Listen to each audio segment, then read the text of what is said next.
Oke, silakan. Mas Baik, Zaid. baik, selamat datang semua teman-teman Epistemeus, baik yang datang secara langsung, baik yang dari dalam Epistemeus maupun dari luar, ataupun yang menonton rekaman ini di YouTube ya. Mohon maaf ini kalau suara saya agak kurang enak didengar karena lagi sakit. Saya selaku moderator dalam webinar kali ini membahas tentang fasisme, genealogi konseptual dan sejarah dari fasisme itu apa distorsinya, perubahan-perubahan seiring zamannya dan sebagainya macamnya.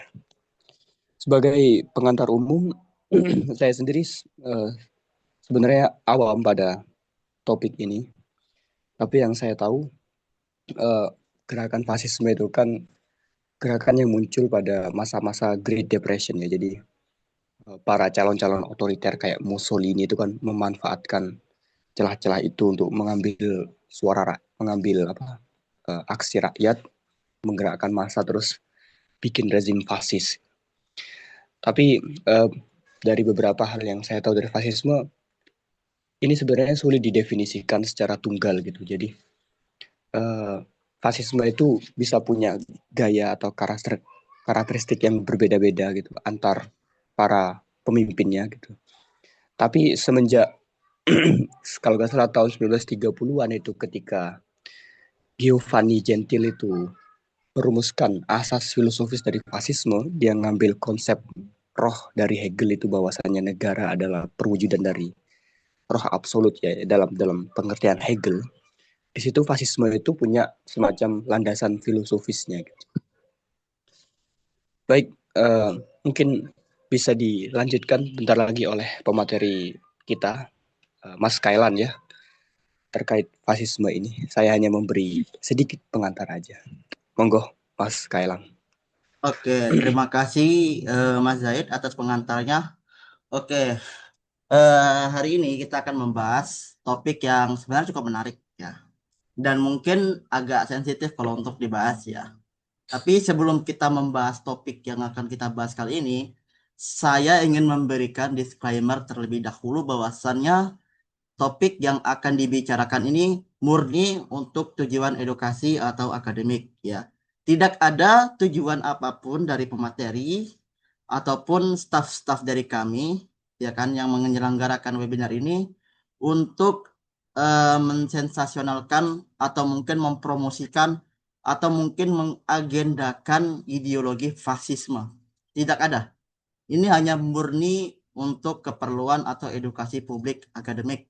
Itu saja. Jadi mohon untuk tidak membuat narasi-narasi yang aneh dari webinar ini. Oke. Pertama, fasisme.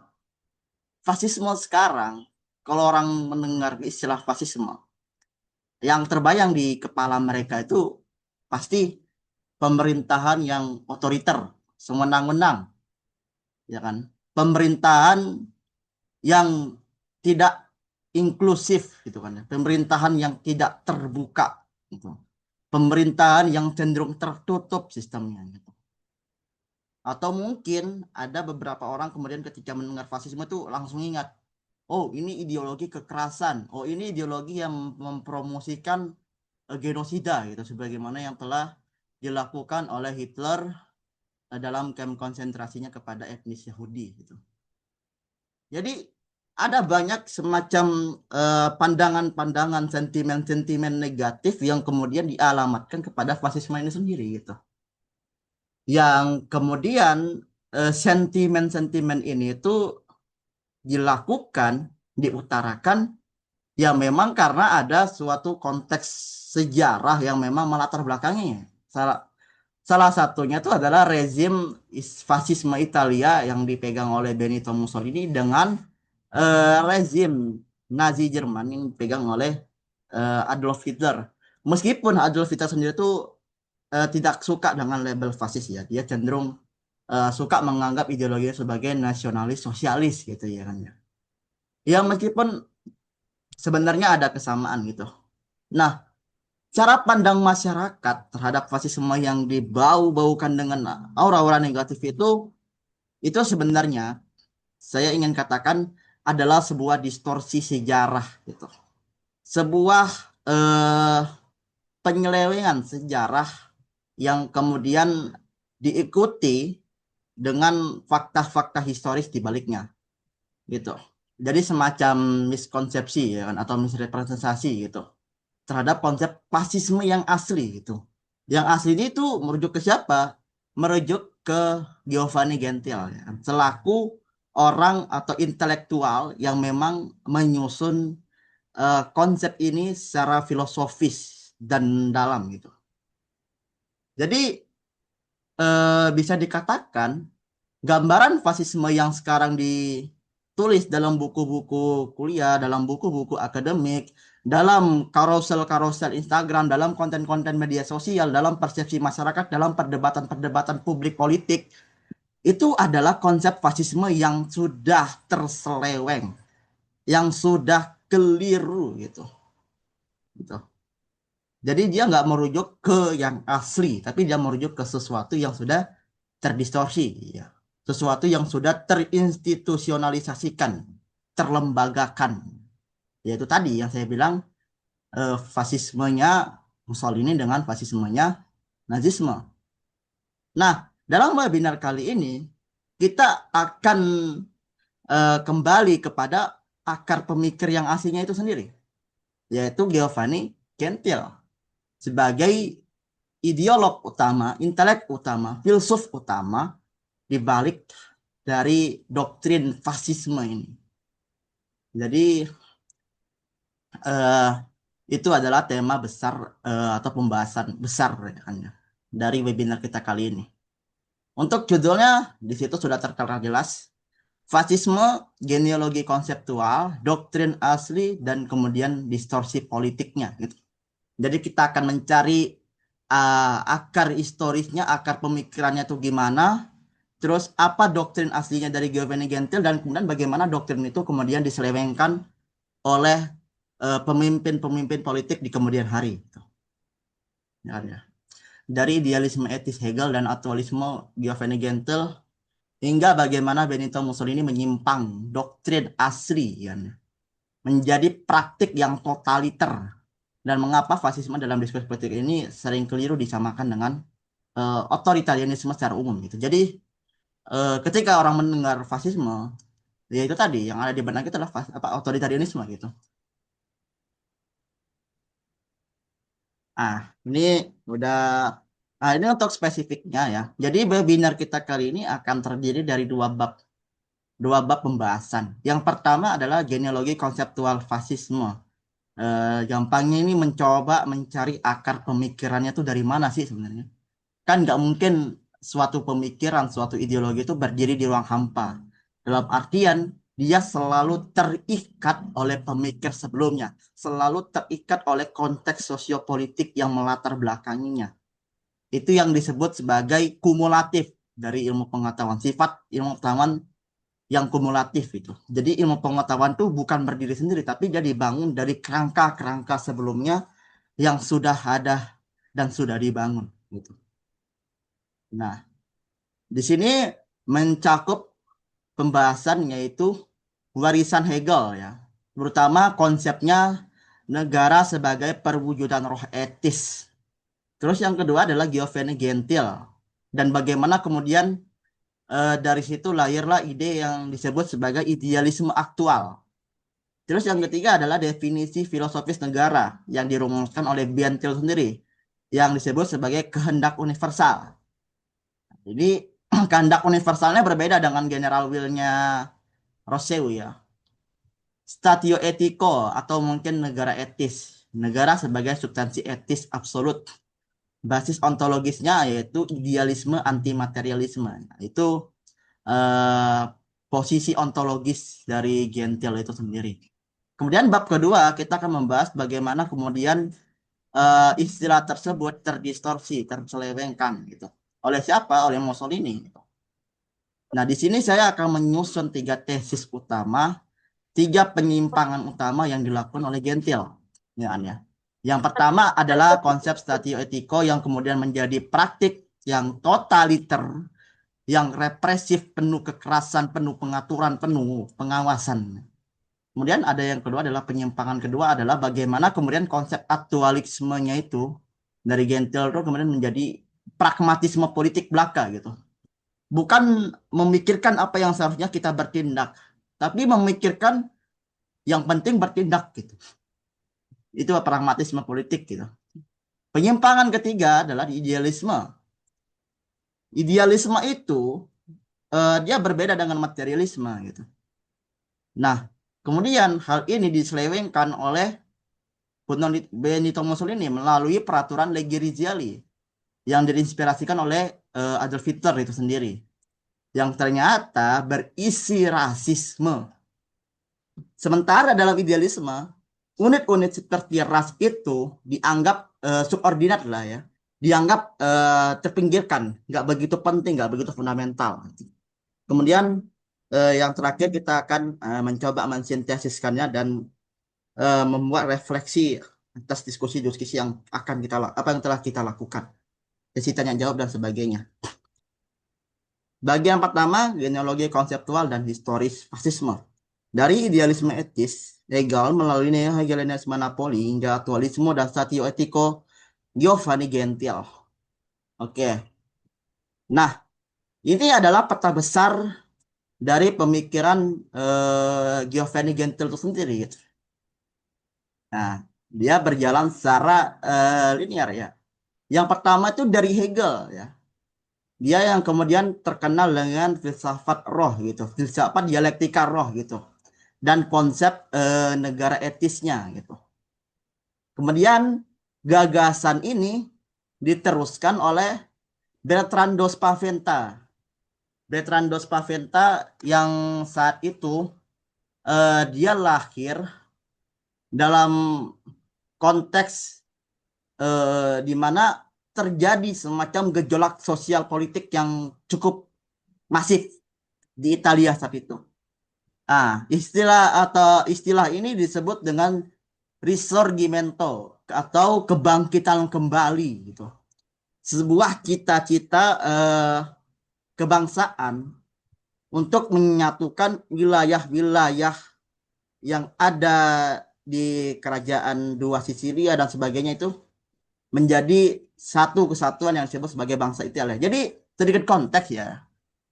Jadi pada masa Spaventa ini lahir gitu, yang namanya Italia tuh belum ada. Kerajaan Italia tuh belum ada. Wilayah yang kita kenal sebagai Italia itu cenderung didominasi oleh kerajaan-kerajaan kecil di dalamnya. Apa saja? Ya banyak gitu. Ada kerajaan dua Sisilia atau yang disebut sebagai Kingdom of the Two Sicilies. Kemudian itu di sebelah selatan ya. Kemudian ada negara kepausan di tengahnya itu. Kemudian ada kerajaan Sardinia Piedmont di utara dan lain-lain sebagainya. Masih banyak kerajaan-kerajaan kecil yang tetap itu. Nah, karena eh, saat itu belum ada identitas kolektif yang muncul yaitu Italia, maka eh, dengan terjadinya konflik di antara kerajaan-kerajaan kecil itu kemudian terpikirkan oleh mereka untuk membentuk suatu bangsa, suatu negara bangsa yang bisa dikatakan akan apa ya, akan menyatukan kerajaan-kerajaan tersebut gitu, yang terpisah yang juga saling berkonflik gitu. Ya. Jadi Spaventa lahir dalam konteks Risorgimento, bangkitan kembali Italia. Nah, latar belakang dari intelektualnya siapa Spaventa ini itu berawal pada tahun 1848 ketika saat itu terjadi gejolak revolusi di mana-mana di Perancis, di Jerman, di Australia itu terjadi gejolak revolusi termasuk di Napoli. Napoli itu ibu kota dari Kingdom of the Sicilies gitu ya. Kerajaan dua Sisilia gitu. Pusatnya di Napoli gitu. Nah, ketika terjadi gejolak ini, adiknya Spaventa ini namanya Silvio Spaventa, dia ikut-ikut politik gitu kan ya. Wah, aku lihat ada revolusi kan. Aku ikut-ikut politik kan ya. Penasaran gitu kan, revolusi berkaitan dengan politik. Ya, akhirnya dia ikut-ikutan. Dia bikin surat kabar namanya tuh I Nasionalis gitu. Two Nasionalis yang mendukung gerakan revolusi dan penyatuan Italia. Bahkan dia sendiri ikut mendirikan perkumpulan rahasia gitu. Sebuah perkumpulan rahasia yang tujuannya adalah menggulingkan dinasti Bourbon. Dinasti Bourbon itu yang divarisin oleh kerajaan dua Sisilia itu, yang saat itu diperintah oleh Raja Ferdinand II pada tahun 1848, ya kan ya. Nah, karena Raja Ferdinand II ini enggak apa ya, eh, karena Raja Ferdinand II ini kesel gitu dia dengan perilakunya Spaventa. Dia suka mengungkit-ungkit atau membuat gagasan yang mengancam kerajaannya sendiri gitu. Akhirnya Raja Ferdinand II itu memerintah pasukannya untuk membubarkan parlemen, kemudian menangkap Spaventa. Spaventa apa adiknya Spaventa ini, Silvio Spaventa itu ditangkap dan kemudian dia dipenjara. Nah, karena em, Spaventa ini takut gitu ya, wah adikku udah di penjara ternyata ya. Jadi dia takut gitu. Apalagi dia kan keluarganya. Akhirnya dia memutuskan untuk kabur dari Napoli pada tahun 1849. Dia lari ke Florence. Lalu dia menetap di Turin, salah satu wilayah dari kerajaan Piedmont Sardinia di sebelah utara gitu. Sekitar 10 tahunan lebih gitu, sampai 1861 dia menetap. Nah, justru di masa pengkaburannya dia ini, di masa pengasingan dia ini, itu adalah masa-masa yang paling produktif bagi Bertrand dos Paventa. Dia mulai menuliskan berbagai macam artikel, berbagai macam surat, berbagai macam tulisan yang isinya polemik. Jadi dia suka berpolemik gitu. Suka melakukan framing, suka melakukan ajakan berkonflik lah gitu dengan gereja Katolik gitu. Khususnya dari Ordo Jesuit yang saat itu mendominasi gitu. Jadi mereka tuh dari apa ya? Kalau kita petakan spektrumnya, pasca Hegel itu terbelah jadi dua spektrum sebenarnya. Yang disebut sebagai Hegelian muda dengan Hegelian tua, atau Hegelian kiri dengan Hegelian kanan. Hegelian kiri dia itu cenderung yang ditafsirkan itu adalah konsep rohnya Hegel gitu. Rohnya Hegel itu yang ditafsirkan gitu, yang mereka fokuskan ke situ. Nah, karena dalam interpretasinya Hegel itu disebut bahwasannya bangsa Prusia negara adalah sebuah perwujudan tertinggi dari roh absolut, mereka pakai itu. Buat apa? Buat menjustifikasikan pandangan konservatifnya dengan pandangan kanannya gitu. Nasionalisme ya kan ya. Kemudian keagamaan dan sebagainya itu dipakai buat doktrin-doktrin kekristenan itu. Dipakai oleh mereka. Sementara ada Hegelian kiri itu dia cenderung menafsirkan dialektikanya gitu. Kan Hegel memandang sejarah itu bergerak ya kan, mempunyai tujuan gitu. Melalui mekanisme yang dia sebut sebagai Aufbund. Aufbund. Dialektika Aufbund. Aufbund sendiri dalam bahasa Jerman tuh memiliki banyak konotasi apa banyak makna gitu ya. Yang sebenarnya agak rancu gitu. Yaitu apa istilah-istilah baru yang dibuatkan Hegel ya kan.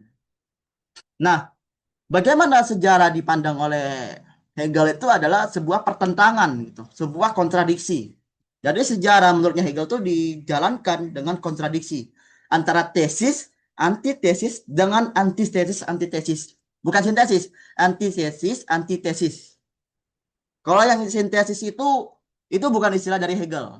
Itu istilah yang di kemudian hari dirumuskan oleh orang yang berkontra dengan Hegel, orang yang bereaksi pada Hegel. Contohnya Fichte, ya, tokoh neo-Kantian. Ya sama-sama idealisme Jerman lah. Ya sama-sama di satu spektrum. Jadi dari kontradiksi itu lahirlah sebuah antitesis atas antitesis. sebuah apa mungkin agak rumit ya kalau kita bicara mungkin pakai sintesis saja ya mungkin walaupun itu bukan istilah hasil dari Hegel, pakai sintesis saja. Jadi dari kontradiksi itu kemudian muncul penyatuan gitu. Ya kan ya, dari tesis ini kita ambil apa, dari antitesis ini kita ambil apa. Dari pihak pro ini kita ambil apa, dari pihak yang kontra ini kita ambil apa, kemudian kita jadi satukan. Begitulah pergerakan sejarah itu berproses. Ah, inilah yang dipakai oleh Hegelian kiri. Ya kan ya. Untuk kemudian dipakai untuk ideologi kirinya itu sendiri gitu. Kan kecenderungan ideologi kiri itu kan mereka apa cenderungnya anti negara gitu. Bahkan Marx sendiri pun juga sebenarnya anti negara gitu. Walaupun dia apa ya mendukung negara sebagai fase sementara yang disebut sebagai kediktatoran proletariat. Tapi itu hanya sementara. Untuk tujuan apa? Komunisme yang disebut sebagai keadaan komunisme. Masyarakat tanpa kelas, masyarakat tanpa negara. Itu adalah asas-asas dari kiri gitu. Jadi mereka cenderung curiga gitu sama eksistensi negara, eksistensi pasar bebas yang saat itu sedang berkembang, sedang bergejolaknya, apalagi revolusi industri dan sebagainya itu, yang kemudian melatar belakangi. Mereka curiga gitu. Jadi mereka cenderung memasang posisi kontra untuk kemudian mencari sintesisnya ke masa depan. Jadi mereka fokus ke dialektika, bukan ke tafsiran rohnya itu. Itu adalah sedikit latar belakangnya. Kembali ke Spaventa ini sendiri, ya kan ya. Jadi dia kan menulis berbagai macam surat polemik kepada otoritas gereja saat itu gitu kan ya. Dan dia mengambil posisi yang cenderung kontra dengan itu. Maksudnya dia itu kontra dengan Hegelian kanan. Tapi di sisi lain dia juga sebenarnya kontra dengan Hegelian kiri. Jadi nggak terdikotomis gitu. Dia cenderung mengambil jalan tengahnya. Nah, ini yang nanti akan kita jelaskan. Nah, kemudian dia kembali ya, setelah dia dari pengasingannya itu dia kemudian kembali dan kemudian dia ikut bergabung ke Napoli itu sendiri. Dia membuat mazhab Hegelian baru gitu, yang cenderung kritis ya kan ya, dan tidak berdasarkan doktrin, tidak berdasarkan kekakuan berpikir. Gitu. Dia kembali untuk merumuskan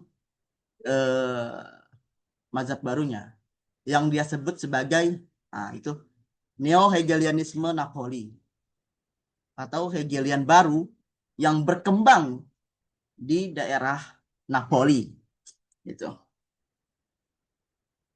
Nah, apa yang kemudian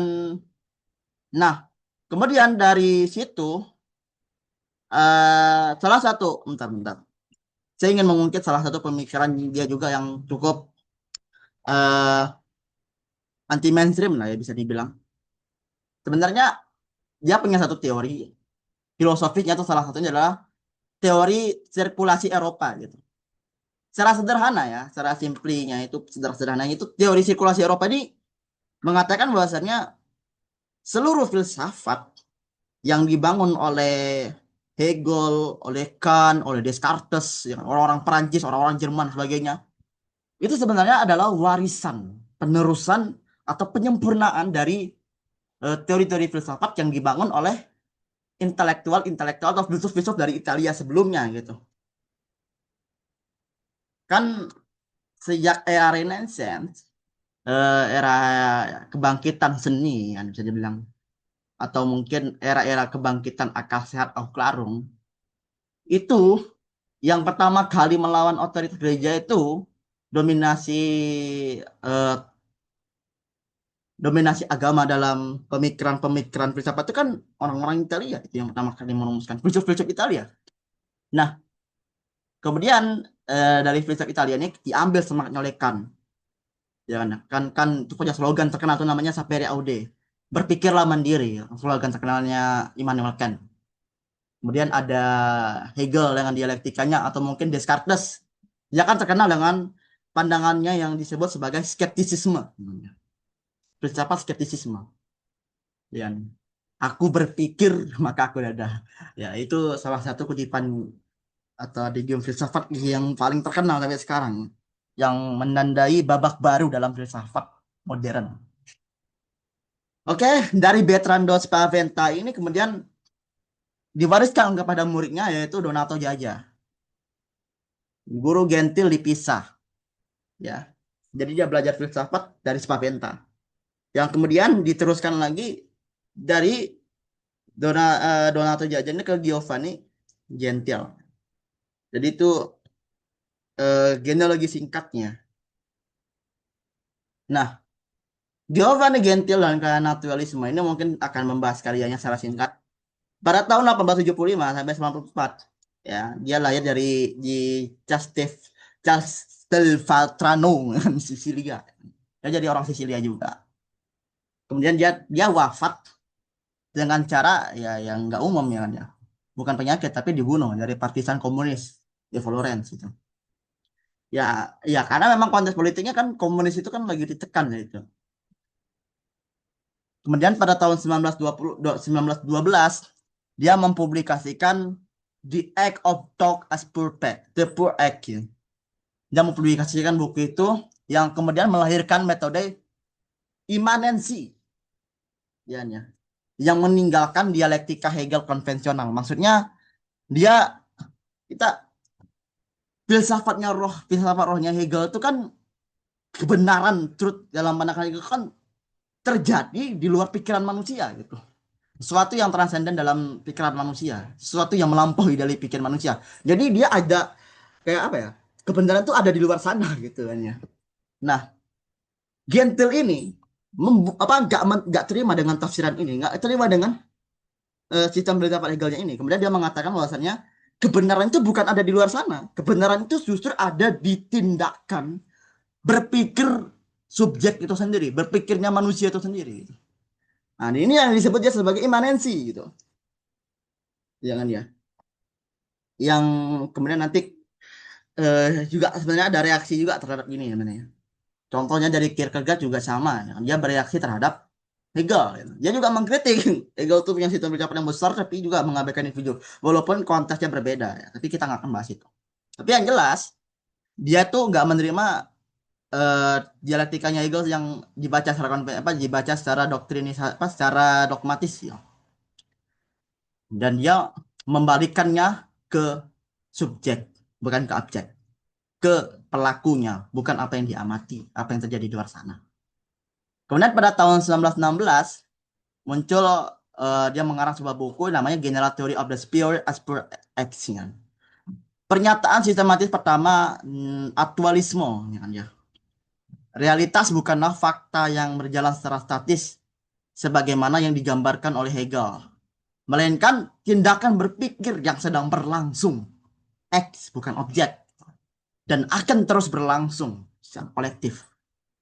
Nah, kemudian pada tahun 1922 sampai 1924 ketika Benito Mussolini lagi naik kejayaannya ya kan ya, jadi pemimpin Italia, dia kemudian diangkat menjadi menteri pendidikan itu. Banyak sekali reformasi yang dia lakukan di pendidikan Italia saat itu. Walaupun dari sesama fasis sendiri dia dikritik karena reformasi pendidikan yang dia lakukan tuh cenderung elitis, ya. Terlalu tidak memberi ruang kepada orang-orang yang terbelakang, disabilitas dan sebagainya gitu. Itu adalah kelahiran singkat dari konsekuensinya Gentil dan juga beberapa karyanya gitu. Ya, sebenarnya fokus dari Baby ini cuma dua karya ini aja sih. The Act of Thought as per X dan General Theory of the Spirit as per X. Mungkin lebih ke arah sana gitu. Oke, masuk ke yang pertama. Definisi filosofis negara. Nah, ini saya ambil dari bukunya yang berjudul Genesis and Structure of Society bab ke-6 yang berjudul The State halaman ke-121. Nah, itu ada terjemahannya. Untuk memahami esensi sejati negara, kita tidak boleh berhenti dan puas dengan salah satu ciri empirisnya saja. Jadi kita nggak perlu kita jangan memandang negara itu sebagai beberapa ciri dari empirisnya, beberapa ciri-ciri yang nyatanya saja gitu. Ya kayak sistem hukum, pelembagaan, pemerintahan, ya, institusi dan sebagainya gitu kan ya, undang-undang dan sebagainya. Kita jangan Memandang negara itu sebagai sekumpulan itu, jangan. Jangan kita pandang negara itu sebagai sesuatu yang penuh birokrasi, penuh dengan administrasi, penuh dengan pendataan dan sebagainya. Jangan, kata Gentil. Kita harus memandang negara itu sebagai aspek umum, universal dari kehendak gitu. Kehendak universal gitu. Jadi negara itu bukan hanya tentang institusi. Negara itu bukan hanya tentang pencatatan sipil, bukan. Negara bukan hanya tentang membuat hukum, bukan. Melainkan negara itu adalah kehendak kolektif itu sendiri gitu. Kehendak dari orang-orang yang ada di dalamnya sendiri itu sendiri gitu. Yang kemudian menyatu dengan negara. Itulah yang dimaksud oleh Gentil sebagai negara. Nah, ya. Gentil membuka pembahasannya tentang negara bukan ciri-ciri empiris tuh, bukan. Melainkan hakikat filosofisnya. Negara adalah wujud dari kehendak kolektif. Definisi inilah yang menjadi fondasi bagi seluruh konsep statio etiko atau negara etis yang akan dibangun Gentil pada slide-slide berikutnya. Negara bukan mesin administrasi, melainkan manifestasi kehendak bersama yang bersifat spiritual. Jadi dia lebih ke spiritual, bukan ke hal-hal konkret yang fisik, bukan yang material, bukan. Terus, ini saya ambil dari bukunya yang berjudul Origins and Doctrine of Fascism, halaman 54. Negara sebagai substansi etis. The state therefore is an ethical substance, the state over us, and bla bla bla ya kan ya. Terjemahannya, maka negara adalah substansi etis. Negara bagi kami memiliki nilai moral yang absolut. Sebagai substansi moral yang fungsinya menjadikan seluruh fungsi lain bernilai ya. Ini sebenarnya redundansi ya dari penjelasan sebelumnya. Bahwasannya negara dalam pandangannya Gentil itu dipandang sebagai kondisi moral, sebagai nilai moral yang absolut, yang mutlak gitu. Jadi ketika seluruh individu itu kemudian berpikir menentukan nilai moralnya, nah maka nilai-nilai moral individu itu terhubung dengan nilai-nilai moral individu yang lainnya gitu. Dan dari situ kemudian terekspresikan secara bersama gitu, secara seragam gitu, yang kemudian dijalankan melalui institusi dari negara. Gampangnya gitu. Nah, negara sebagai umat manusia itu sendiri. Nah, ini juga sama dari buku sebelumnya, Origins and Doctrine of Fascism, halaman 55 sampai 56. The fascist ethical state, negara etis ala fasis, bukan lagi negara agnostis ala liberalisme lama. Negara bukanlah fasad besar, bukan pula bangunan kosong. Ia adalah umat manusia sendiri gitu. Jadi di sini, nah ini yang kemudian banyak orang bahas sebenarnya. Dan mungkin cukup umum juga diketahui oleh orang-orang yang suka atau bergiat di ilmu politik. Bahwasannya negara, bahwasannya doktrin fasisme yang dipandang atau disusun oleh Giovanni itu ternyata adalah jalan tengah, middle way. Jalan tengah yang menggabungkan antara liberalisme klasik dengan komunismenya Marx atau komunismenya atau doktrinnya Leninisme, Marxisme, anarkisme kayaknya. Jadi Gentil itu nggak mau gitu kalau terjebak ke dalam dua ekstrem ini gitu. Liberalisme contohnya. Dalam liberalisme kan yang dipentingkan tuh bukan kolektif, bukan massa, bukan gotong royong. Yang dipentingkan dalam liberalisme itu adalah hak individu. Ya, ya. Dalam liberalisme, negara itu dipandang hanya sebagai security, udah situ aja. Hanya sebagai pengawas, penjaga keamanan gitu. Negara harus seminimal-minimal mungkinnya tidak mengatur berbagai aspek rakyatnya, kehidupan rakyatnya. Itu kan doktrin liberalisme. Kalau dalam konsepnya Robert Nozick itu disebut sebagai the minimal state. Negara minimal ya. Jadi negara itu hanya mengambil intervensi ketika itu memang benar-benar berkaitan dengan keamanan. Tidak meresap ke hal yang lain. Seperti hak individu, pasar, produksi, distribusi, dan sebagainya. Tidak boleh ikut campur aduk. Ya. Atau mungkin istilahnya itu laissez-faire ya. Ya. Jadi dia menolak liberalisme. Gitu. Karena liberalisme itu mendistorsi atau mereduksi negara hanya sekedar unit kosong yang kemudian tugasnya hanya menjaga gitu. Jadi peran individu, peran rakyat kolektif di dalam negara itu sendiri diabaikan dalam liberalisme itu yang nggak disukai oleh Gentil. Karena menurut dia negara itu bukan hanya menjaga, bro. Negara itu juga isinya ada rakyat gitu, ada masyarakatnya. Dan masyarakatnya punya nilai moral, punya pandangan, punya norma dan sebagainya itu yang kemudian direspekkan secara kolektif yang harus diwujudkan dalam suatu negara. Nah, kemudian kita lihat di Marxisme, di komunisme gitu, ya, atau doktrin kiri ya, entah anarkisme, municipalisme dan sebagainya. Mereka cenderung curiga sama negara itu, cenderung curiga sama negara. Menurut mereka, negara itu kalau dalam misalnya Marx itu adalah dekadensi borjuis. Negara itu adalah dekadensi borjuis. Maksudnya dekadensi borjuis itu adalah negara itu adalah pihak yang sebenarnya menjaga ketimpangan, kekuasaan, penindasan itu terus terjadi. Nah, Gentle menolak ini. Negara itu bukan penindas, gitu. Dan juga negara itu bukanlah sesuatu yang dekaden, bukanlah sesuatu yang buruk gitu menurut Gentle. Nah, jadi dia menolak dua posisi ini gitu. Dan juga dia menolak liberalisme terutama dalam aspek mungkin dalam aspek pandangannya terhadap tindakan manusia gitu kan ya. Bagaimana manusia harus bertindak. Kalau liberalisme kan mengatakan ya udah individu aja gitu pentingnya. Penting diri sendiri gitu. Itu kalau liberalisme klasik. Menurut ya ya itu kalau misalkan hanya individu ya peran negara apa gitu. Ya akhirnya dia menggabungkan antara keduanya gitu. Apa yang diambil dari keduanya adalah pertama eh, yang pertama adalah konsep asas kolektif ya, asas kerjasama dari ideologi kiri, entah itu Marxis, entah itu anarkisme. Dan mereka menekankan kerjasama, ya, mutual aid dan sebagainya gitu. Itu yang diambil. Yang kemudian Gentil katakan dalam doktrinnya itu sebagai kerjasama moral untuk kepentingan negara gitu. Terus konsep liberalisme yang mungkin diambil itu adalah mungkin diperluas lagi gitu ya. Konsep-konsep individunya, konsep-konsep negaranya terutama yang orang-orang konservatif ya, kan, ya. Dari orang kanan-kanan gitu. Konsep tentang negara itu juga diambil. Disatukan jadi satu doktrin gitu. Jadi sebenarnya bukan liberalisme, marxisme bukan kanan kiri enggak. Justru posisinya fasisme dalam peta politiknya Gentil itu adalah di setengah-tengah gitu. Di tengah-tengah.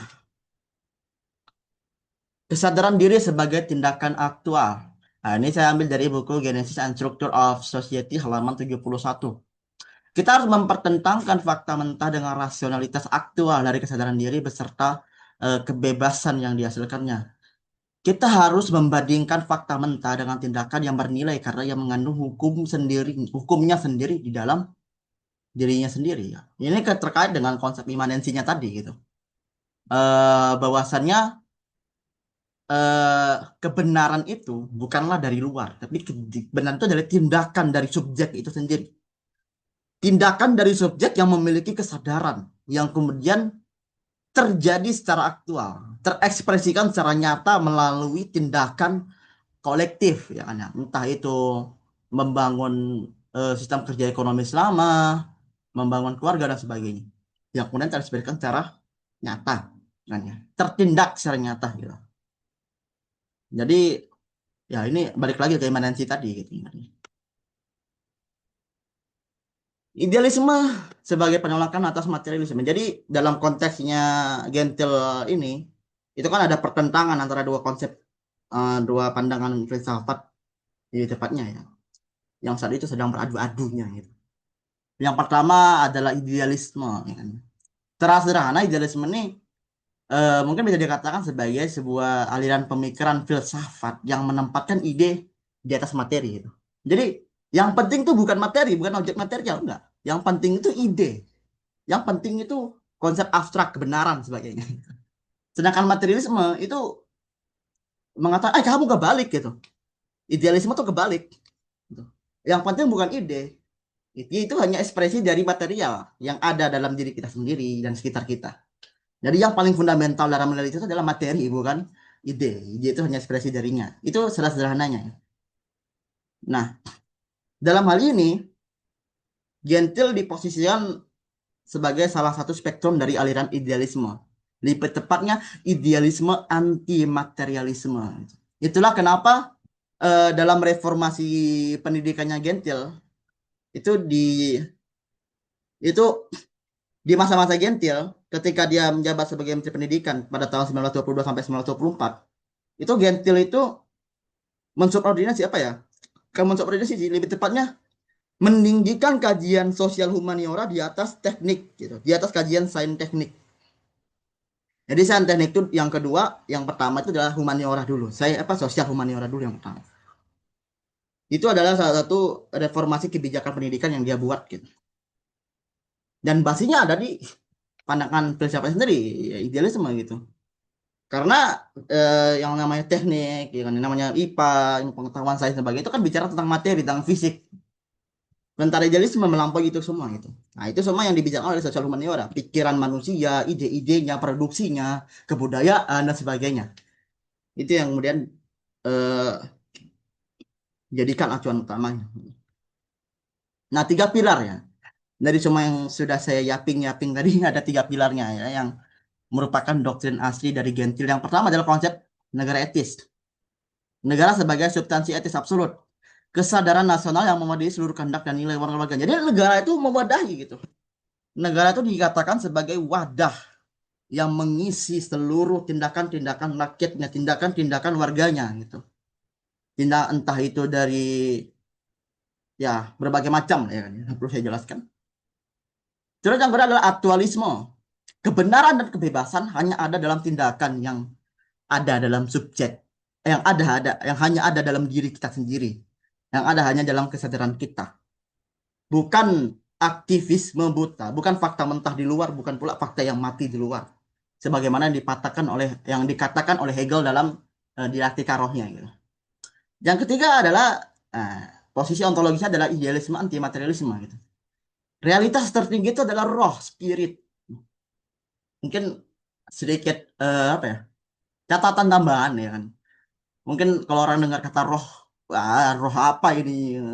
Dikiranya roh agama gitu kan, ya. Roh dualisme jiwa. Enggak. Bukan roh yang dimaksud di sini bukan dalam maksud roh-roh yang ada di dalam agama, bukan yang ada di dalam doktrin agama. Roh yang dimaksud di sini adalah kesadaran gitu, kesadaran kolektif. Itu transliterasi dalam Indonesia itu biasanya gitu. Kalau kalian apa, kalau audiens membaca buku-buku tentang Hegel dan kawan-kawan tentang roh-roh itu, biasanya roh atau geist dalam istilah Jerman itu diterjemahkan ke dalam bahasa Indonesia itu atau ditransliterasikan ke dalam bahasa itu tuh istilah padanannya itu adalah kesadaran kolektif gitu. Kesadaran bersama gitu. Masing-masing orang satu sama lain tuh punya kesadaran yang sama, pandangan yang sama, sudut pandang yang sama, tujuan yang sama. Itu adalah istilah geist, roh. Jadi realitas tinggi itu adalah roh, spirit, bukan materi atau biologi. Oke, sekarang masuk bagian dua. Kita akan membicarakan tiga poin ya, mungkin tiga poin ya. Ini saya cuma susun tiga poin. Tiga poin penyimpangan yang dilakukan oleh eh, Mussolini terhadap konsep fasismenya Gentil. Dan ya. Jadi ada berbagai macam distorsi yang dia lakukan. Nah, oke. Sekarang kita masuk ke konteks lain lagi ya. Ini udah saya jelaskan di awal ya. Jadi mungkin hanya saya jelaskan secara ringkas. Bahwasannya lanskap wacana populer sekarang, wacana akademik, wacana populer yang sekarang ini sedang dibicarakan di masyarakat sana itu cenderung menganggap fasisme itu otoriter gitu, otoriter gitu. Fasisme itu otoriter pokoknya, menindas gitu. Dia tuh suka genosida gitu. Suka merampas kebebasan, menguasai semua rakyatnya, individu sebagainya. Padahal dan ini tuh bukan bukan spekulasi sebenarnya. Ini udah ada data yang terhimpun gitu. Data yang memverifikasikan hal ini bahwasannya dalam wacana kita, keseharian kita itu ya fasis itu identik dengan otoriter. Bahkan dalam kajian sosial humaniora itu ada yang disebut sebagai Goodwin laws ya, hukum Godwin.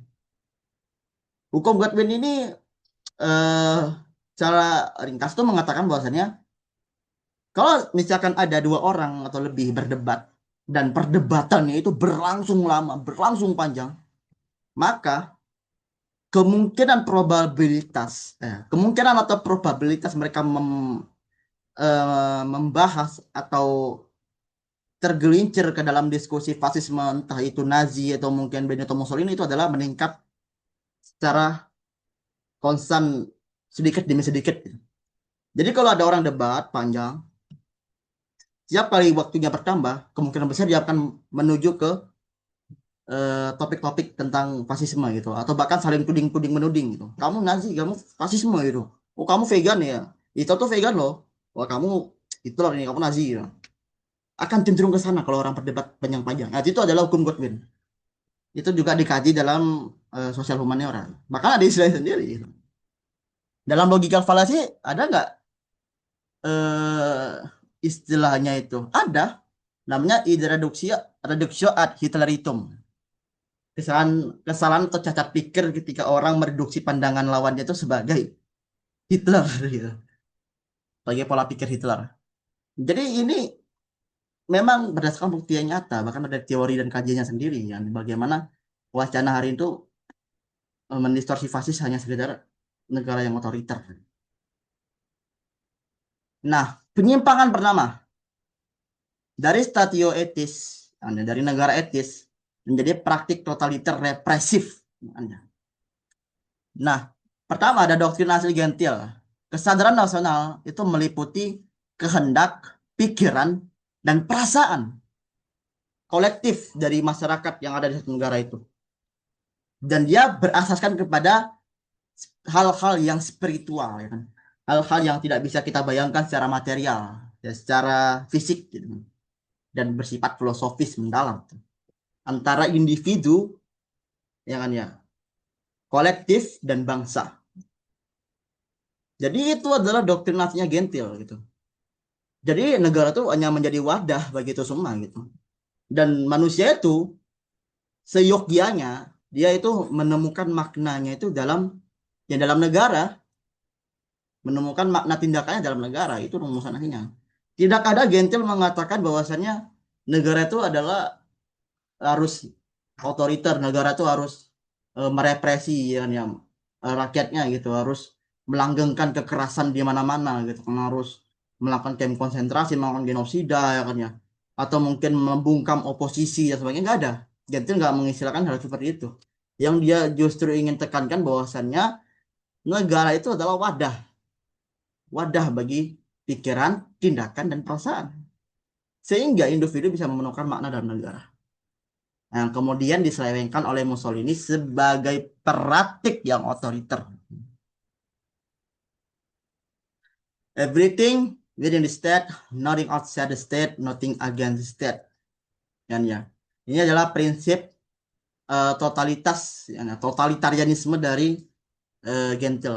Oh, kalau gitu kan benar berarti doktrinnya Mussolini. Enggak, totalitarianisme dalam Gentil dengan totalitarianisme yang dilakukan oleh Mussolini itu dua hal yang berbeda gitu. Totaliter dalam rumusannya Gentil tuh dimaknai secara filosofis gitu loh, secara mendalam gitu. Ya yang tadi itu dari konsepnya negara etisnya itu, totalitarianisme, totaliter dalam maknanya Gentil itu adalah sebagai kehendak kolektif sebuah bangsa yang kemudian menyatu dalam bangsa gitu. Nah, totaliter yang di apa namanya tuh yang dipakai di Mussolini ini bukanlah bersifat yang filosofis, enggak, melainkan bersifat politis, bersifat institusional, bersifat pragmatis. Ya, ya. Totaliter berarti seluruh rakyat itu, seluruh warga negara itu harus diawasi. Gitu kan. Gerak-geriknya harus diatur secara spesifik. Jangan sampai ada oposisi. Kan. Ada oposisi, saya bungkam, gitu. Saya penjarakan, saya bunuh, gitu kan. Saya genosida. Ya. Itu yang dilakukan Mussolini. Tuh. Nah, itu ada analisisnya itu. Ya, silakan dibaca ya. Nah, kemudian yang kedua adalah aktualisme. Nah, aktualisme itu kan sejatinya kan kalau kita ingin mencapai kebenaran, maka mulailah dari tindakan berpikir yang matang. Itu adalah inti, core konsep dari aktualisme gitu. Jadi bertindaklah yang matang dulu untuk mencari kebenaran. Bukan asal bertindak, asalkan sesuai gitu. Enggak. Bertindak, apa berpikirlah secara mendalam untuk mencapai kebenaran, lalu bertindaklah setelah itu. Bukan bertindaklah terlebih dahulu apa adanya, baru kemudian dilihat hasilnya enggak, kan itu. Nah, ya. Nah, dalam fasenya Benito Mussolini, ya kan ya, eh, aktualisme ini sendiri dijadikan sebagai ajang pragmatisme politik. Ya, pokoknya apa aja saya lakukan lah, pokoknya demi doktrin saya bisa berjalan, demi faksisme saya bisa berjalan, dengan demi otoritarianisme saya bisa berjalan gitu. Jadi dia melakukan tindakan politiknya tidak dengan analisis atau pikiran yang matang, tapi dengan tindakan yang spontan. Nah, sementara ini yang dikritik oleh Giovanni dalam bukunya Genesis and Structure of Society, bab 1 Ethics as Law, dalam subbab pragmatism halaman 70 sampai 71 itu ada fotonya. Konsepsi moralitas sebagai spontanitas dan kebebasan bertindak ini tidak sama dengan pragmatisme atau aktivisme rasional, sepatutnya mendapat celaan dari semua orang yang percaya pada kebebasan bertindak yang sejati dan karenanya pada tanggung jawab moral. Nah, ironinya adalah Gentel ternyata memperingatkan diri sendiri. Kutipan di atas justru menjadi memuat bahwasanya Gentel secara eksplisit menolak agar aktualisme dibaca sebagai pragmatisme atau aktivisme rasional. Dia menolak pembacaan seperti itu. Secara konkret ya menolaknya itu kan ada teksnya itu. Jadi dalam praktiknya Mussolini itu menganggap dirinya sebagai seorang tempista. Seseorang bertindak sesuai momentum kekuasaan yang matang, bukan menurut saja filosofi yang mendalam. Yang dimana ini tidak sesuai dengan doktrin asli dari Gentil itu sendiri. Nah, itu ada kutipannya tuh. Mussolini as always considered himself a tempest. Mussolini selalu menganggap dirinya sebagai seorang tempista, yakni seseorang yang menempuh sebuah solusi dan bertindak pada momen yang tepat. Jangan ya. Origins and Doctrine of Fascism halaman 21 sampai 22 itu. Kesadaran diri reflektif, ya refleksi individu. Bentar. Refleksi, bentar ini kok. Refleksi individu merosot menjadi kalkulasi taktis untuk melanggengkan kekuasaan. Itu yang dilakukan Benito Mussolini. Kemudian yang ketiga, nah, posisi ontologisnya Gentil itu kan idealisme. Berarti konsepsi tentang ras, budaya, konsepsi tentang ras, hal-hal yang bersifat material, yang fisik itu nggak penting. Maksudnya di subordinasi kan itu kan inti dari Gentil, ya, idealisme, anti materialisme malah. Dia sangat anti dengan pandangan materialisme. Itu adalah konsepsi dari Gentil ya. Artinya rasisme itu dalam teori politiknya Gentil itu tidak sah gitu.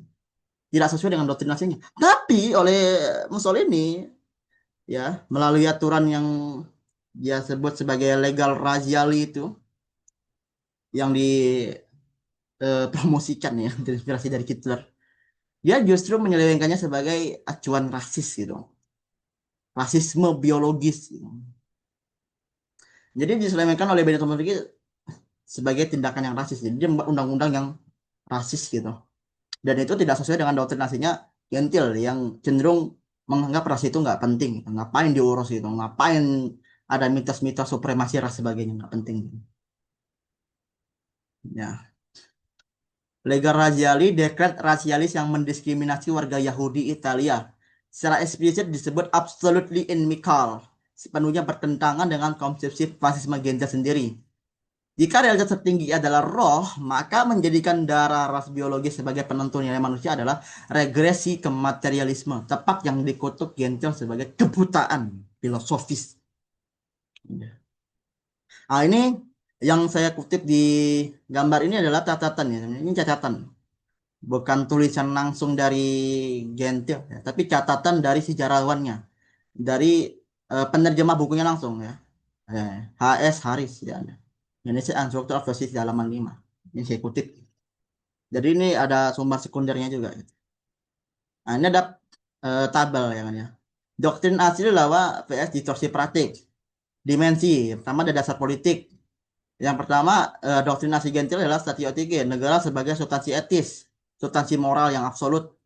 Ya, kan ya. Di masanya Mussolini justru diselewengkan. Jadi totalitarisme yang represif, yang menindas. Gitu. Partai tunggal, sensor, kekerasan, ya, kan ya. Rasisme, sebagainya. Kemudian dasar epistemologisnya adalah aktualisme, kesadaran diri reflektif yang aktual. Dasar dasar pengetahuannya itu adalah aktualisme. Gitu. Tapi diselewengkan oleh Mussolini sebagai praktik pragmatisme politik, ya, asal apa aja dilakukan. Kemudian basis ontologisnya adalah di idealisme anti-materialisme itu. Realitas itu adalah roh, tapi diselewengkan oleh Mussolini sebagai rasisme biologis gitu kan. Melalui undang-undang Legge Razziali pada tahun 1938, materialisme rasial. Ini adalah penyiapan yang akan Mussolini. Apalagi ini baru Mussolini, apalagi Hitler. Tapi Hitler kan nggak suka disebut fasis ini. Nah, ini kesimpulan dan refleksi kontemporer ya. Jadi kita udah masuk ke fase akhir. Habis ini masuk. Waduh, keyboardku mati. Kesimpulan dan refleksi kontemporer. Nah, ini ada 4 poin ringkasan ya. Poin ringkasan pertama, bahwasanya fasisme tidak identik dengan otoritarisme genetik. Justru fasisme adalah konsep filosofis yang penuh dengan pemaknaan yang mendalam gitu, penuh dengan substansi yang sangat-sangat filosofis gitu. Bukan doktrin tunggal tentang bagaimana negara harusnya diatur. Bukan doktrin tunggal tentang otoriter, ya, enggak ada. Fasisme yang asli tidak pernah berbicara tentang itu, gitu. Sementara eh, penggatukan fasisme terhadap otoritarisme itu justru ada terjadi itu karena memang ada konteks sosiopolitik yang melatar belakang gitu. Ya karena memang ada fakta nyatanya gitu ya pada rezim Mussolini dan rezim eh, Nazi. Ya. Yang kedua, Mussolini sendiri bukanlah orang yang pasif dalam melaksanakan doktrin gentil. Artinya banyak yang diselewengkan dia dan banyak yang ditambah-tambahkan oleh dia. Gitu. Entah ya praktik totaliter, pragmatisme kekuasaan, rasisme biologis, ya kan ya. Itu adalah beberapa contoh penyimpangan yang aktif dilakukan oleh Gentil, kan. Bahkan cenderung kontradiktif terhadap fondasi filsafatnya Statio Tico. Namun, poin ketiga, ini mungkin yang saya lupa bicarakan. Kompleksitas moral Gentil sendiri, ya kan, ya. Gentil itu bukan sosok yang suci, bukan sosok yang bersih, ya kan, ya. Ternyata dalam sejarahnya dia pernah membela kekerasan yang dilakukan oleh squadristi, unit misiri dalam militernya Mussolini gitu. Dia pernah membenarkan aksi kekerasan yang mereka lakukan gitu. Sehingga ada semacam ruang penafsiran baru gitu, ya. Ruang penyelewengan yang bisa dilakukan oleh Mussolini dari tanggapannya. Tapi kalau kita bicara secara pemikiran yang aslinya yang ada di buku-bukunya, justru itu sangat tidak cocok dengan pemikiran. Jadi ada semacam apa ya? Inkonsistensi inkonsistensi dalam Gentel sendiri walaupun tidak tidak terlalu masif, tidak terlalu signifikan gitu dibandingkan penyimpangan menyeluruh yang dilakukan oleh Mussolini. Gitu. Implikasi bagi diskursus hari ini, memahami fasisme secara persistoris penting agar istilah ini tidak kehilangan daya analitisnya ketika dipakai untuk mengkritik otoritarisme kontemporer, ya kan? Ya. Jadi dalam webinar ini implikasi dari apa yang kita bahas adalah kita itu harus memahami fasisme itu bukan dari narasi populer yang cenderung sudah mendistorsinya gitu. Dengan sedemikian rupa sehingga dipandang secara negatif. Ya termasuk kubu-kubuan yang terjadi itu antara liberalisme dengan orang-orang kiri gitu. Orang-orang liberalisme menuduh orang-orang kiri fasis gitu karena terlalu membatasi kebebasan individu. Sementara orang kiri menuduh orang-orang liberal itu sebagai fasis karena mereka melanggengkan negara, mereka membiarkan ketimpangan yang terjadi melalui mekanisme produksi, modus produksi ekonomi sebagainya dan lain sebagainya gitu. Penyerang apa penghilangan aktivis dikit-dikit dikatain fasis. penindasan atau cancel culture, dikit-dikit kalian, oh agenda fasis. Kita gampang sekali melabeli fasis sebagai sesuatu yang otoriter gitu, tanpa kita mengetahui bagaimana sebenarnya fasisme yang asli itu, bukan yang versi yang sudah terselewengkan gitu. Jadi kita harus em, membedakan fasisme itu sebagai pemikiran filosofis yang asli dan sebagai distorsi sosial politik yang terjadi setelahnya. Oke, daftar putaranya ya cuma dua sumber yang saya pakai, sisanya sumber sekunder yang nggak akan saya terus ini, Hegel ya. Selanjutnya ada sesi diskusi ya. Mungkin itu sekian materi yang saya sampaikan ya. Mungkin dari audiens sendiri silahkan kalau misalkan ada yang mau bertanya. Saya membuka pertanyaan. Oh, udah jam 18.04 ya. Silahkan bertanya. Mengejar waktu juga kita. Eh, Kalau diskusi dua arah gitu boleh gak bang? Kayak soalnya gue pertanyaan singkat-singkat gitu. Karena gue mengamati juga dari PPT-nya ada beberapa yang gue juga nggak terlalu ngerti juga sih. Boleh, boleh. eh Silakan, silakan. Dua arah silakan. Nggak apa-apa. Kita jangan jangan ngira ini webinarnya kayak aku yaping-yaping gitu. Jangan ya. Aku nggak suka Iya, kalau aku iya. yaping-yaping gitu. Jadi sebenarnya gini, ini coba koreksi ya, karena ini senangkap gue gitu.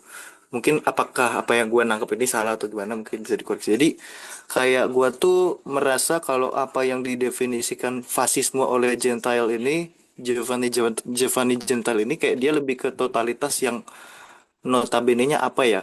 Filosofis gitu bang. Kayak misalkan kan di PPT abang tuh sebelumnya kayak menurut Gentile itu kan negara itu adalah kehendak, ini gue simpulkan gitu ya, ini negara itu adalah kehendak etis bersama yang hidup dalam individu gitu. Iya, betul, Jadi kan betul. Ya, idealnya kan begitu. Iya, iya, idealnya gitu. idealnya kan bukan hmm, bukan Bukan bukan negara tuh maksa lu dari luar gitu, tapi kayak Iya, lu tuh benar. sebagai individu Menyesuaikan. menemukan kebebasan. Ya, Gimana? menemukan kebebasan dalam negara itu sendiri gitu. Dalam pemahaman yang mendalam Hmm, terhadap negara gitu. Kamu I lahir, see, I see. ya kan kita lahir sudah ada negara. Kita bukan orang zaman dulu. Kita bukan manusia pemburu pengumpul ya. Kita kan manusia modern, Homo sapien gitu. Ya, kita manusia modern sudah punya Oke. sistem negara, institusi. Ya sebenarnya ini balik lagi ya. Aduh, saya lupa juga bahas ini sebenarnya. Jadi ada konteks penting yang sedikit saya lewatkan dari presentasi tadi ya. Sebenarnya saya pengen Hmm, ngungkit buku yang dikarang Hegel. Ini penting banget sebenarnya, tapi saya malah lewatkan gitu ya. Nama bukunya itu adalah Philosophy of Fact, diterbitkan pada tahun 1908 ya. Ya 1000 berapa lupa saya. Mungkin nanti share sendiri ya. Saya lupa diterbitkan tahun berapa. hmm. Ada edisi Inggrisnya juga. Nah, dalam bukunya itu Hegel kemudian menjelaskan kembali tentang right, tentang kebenaran yang ada dalam buku Phenomenology of Spirit-nya itu kan. Kalau Phenomenology of Spirit kan dia cenderung membangun sistem filsafat yang linear ya, yang Hmm. berteleologis, yang memiliki tujuan gitu kan ya. Nah, dalam bukunya ini justru eh, dia membagi kebenaran itu menjadi tiga tahap besar. Yang dia sebut Oke. tahapan pertama itu adalah hak abstrak. Abstrak right, ini level paling dasar. Hak abstrak ini gampangnya hak formal lah ya kan ya. Kayak hak atas properti ya kan ya. Hak untuk menikah, hak untuk menjalin kontrak, menjalin perjanjian, ya kan ya. Hak untuk bekerja dan sebagainya itu adalah hak, hak abstrak. Itu level pertama gitu. Oke. Oke. Terus yang kedua ada moralitas gitu. Tahap kedua adalah moralitas. Oke. Ini tentang niat, hati nurani atau tanggung jawab seorang individu, seorang pribadi terhadap orang lain gitu. Ya gampangnya orang baik gitu, gitu kan, secara individual. Ya, kamu punya prinsip sendiri bagaimana seharusnya saya bertindak. Kemudian yang tahap ketiga, tahap akhir adalah kehidupan etis. Ya. Yang istilah Jermannya yang agak sulit nih saya ejanya. Sittlichkeit, ya. Kehidupan etis itu yang paling tinggi gitu. Jadi bukan sekedar kamu tahu kalau kamu bisa bertindak dengan baik, enggak. Bukan sekedar kamu tahu kalau ini baik, bukan. Tapi kamu tahu itu baik dan kamu wujudkan jadi institusi, jadi negara, gitu. Jadi lembaga. Jadi moral-moral yang kamu Oke. bangun itu dibangun jadi negara. Itulah kebenaran etis yang tinggi, tertinggi dari Hegel itu sendiri, gitu. Yang disusun oleh Hegel. Oke. Nah, tahap 3 ini, Shitley scale ini dibagi lagi gitu cakupannya. Ada banyak, ada keluarga, ada masyarakat sipil, entah itu desa, ya, warga kota, sebagainya. Dan yang paling tinggi itu adalah yang disebut Hegel itu adalah state, negara gitu. Itu adalah cakupan dari yang terkecil sampai yang terluas itu adalah negara. Nah, puncaknya itu adalah di mana? Gabungan antara kehidupan etis dengan negara. Sittliskit dengan the state. Kehidupan etis. Nah, dia lembaga yang diciptakan untuk mewujudkan ekspresi moral kamu, pendapat moral kamu, yang kemudian menjadi negara. Itu adalah puncak tertinggi Oke. dari itu semua. Ya kan ya? Nah, dalam pandangannya ini, itu berarti bahwasannya tiap individu itu menemukan kebaikan, menemukan moral Oke. sejati yang kemudian dilembagakan, dan lembaga itu pasti kan punya anggota ya, banyak ya misalnya gitu. Yang kemudian dijalankan secara bersama gitu. Nah, inilah fase-fase akhir yang kita jalankan sekarang gitu. Karena sekarang kita lahir di era modern, gampangnya ya, era-era globalisasi, era-era konsep-konsep negara bangsa itu digaungkan secara masif ya. Jadi kita lahir itu bukan tanpa negara, kita lahir ada negara gitu. Nah, dalam kacamatanya Gentil, tugas seorang individu itu harusnya adalah melalui tahapan tadi. Dia berpikir, ya kan ya, melalui refleksi yang mendalam, menemukan pandangan moral sendiri, bisa bertindak sendiri. Baru kemudian dari tindakan itu, dia membangun makna bersama orang lain melalui tindakan bersama atas suatu institusi atau negara. Sehingga individu tersebut menemukan makna kebersamaan di bawah payung negara itu sendiri melalui aksi-aksi yang dilakukan secara bersama juga di bawahnya. Jadi mengikuti strukturnya apa dan cakupannya apa, gitu. Kan cakupan antara keluarga dengan negara kan lebih luas gitu. Kalau keluarga paling cuman ayah, ibu, kakek, nenek, terus sebagainya ya kan ya. Kecil gitu, paling berapa orang doang. Kalau negara kan banyak ribuan gitu. Nah, itu adalah cakupan tingginya dan itu harus teraktualisasikan gitu. Dan itu harus dicapai gitu dalam waktunya Gentel itu. Jadi ya itu tadi yang sudah saya jelaskan. Gimana, Pak Os ya? Sangat langsung penuh catatan gua, Bang. Ya. Tapi oke, gua udah nangkep ya. Kemudian dari beberapa slide-slide yang mengenai Giovanni Jental ini, gue cuma mau make sure nih. Sebetulnya kalau gue katakan Jental ini anti liberal, apakah ini salah atau bagaimana, Bang? Eh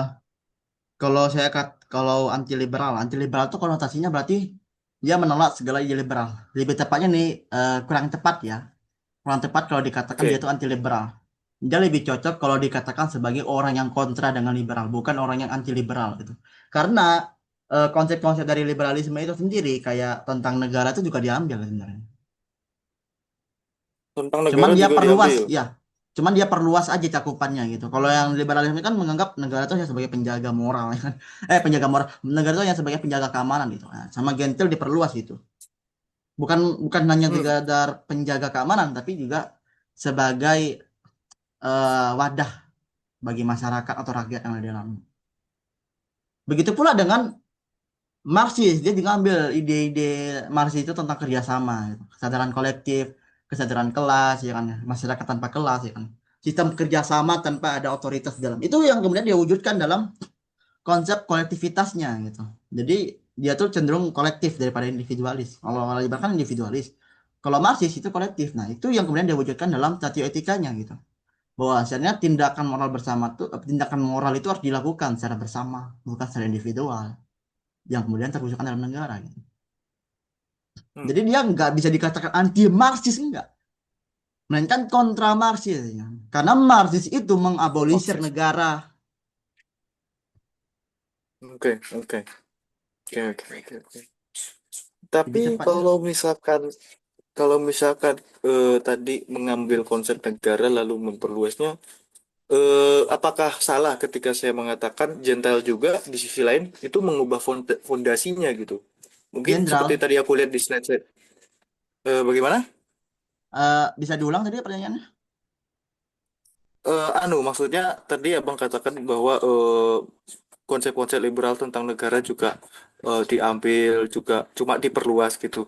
Iya, Sebetulnya apakah saya salah ketika saya mengatakan ini Gentile itu sebetulnya dia juga mengubah fondasinya gitu. Maksudnya dia itu tetap pakai konsep ya tadi yang kata di slide mana sih yang tentang kebebasan individu sama negara itu.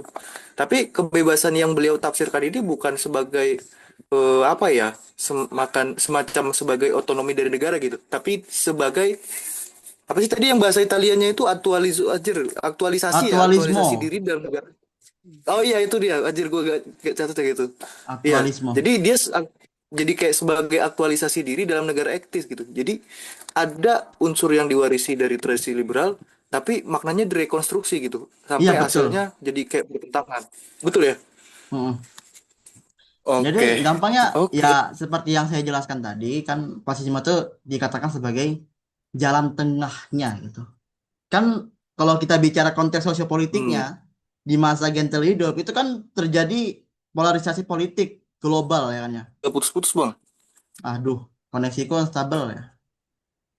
Semoga nggak disconnect, nggak mental kayak pas itu. Mau nggak aja, ini gua nggak pakai wifi soalnya, ini pakai Telkomsel gua, pakai hotspot. eh Konteks sosial politik yang melatar belakanginya Gentil itu kan saat itu kan terjadi dua pertentangan antara dua ideologi besar kan ya, antara orang Amerika dengan orang Soviet gitu kan ya. Soviet itu Marxis komunis, Amerika itu liberal, perang besar itu antara dua negara yang adidak apa yang adidaya gitu. Putus-putus ya, putus-putus Iya, kah? gua hmm, Waduh, mungkin putus-putus betul. aduh internetnya, mungkin bakalan gua tulis coba di sini ya, yang melatar belakangi Gentil itu adalah pertentangan antara dua kubu besar dalam keadaan sosial global, yakni antara ideologi eh, liberalisme dengan ideologi Marxisme atau komunisme. Gentil menolak ini.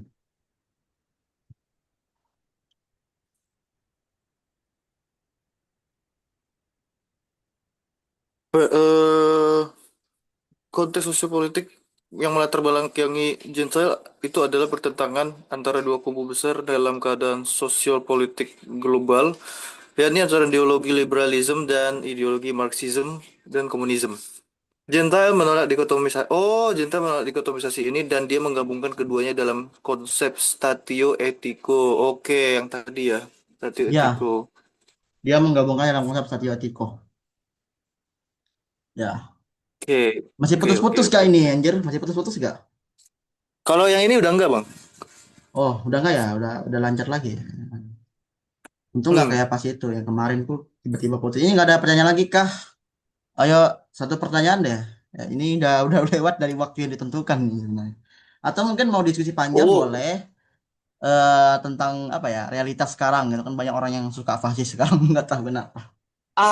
itu boleh dah tuh diskusi soal itu Bang. Gua udah aduh kalau saya katakan resah takutnya mendiskreditkan ya. Jadi lebih baik jangan. Maksudnya bagaimana pendapat Abang melihat orang-orang yang sekarang tuh melakukan pembenaran terhadap ideologi-ideologi fasisme terutama yang dilakukan oleh apa partai-partai terdahulu yang telah kalah perang gitu. Itu gimana tuh Bang?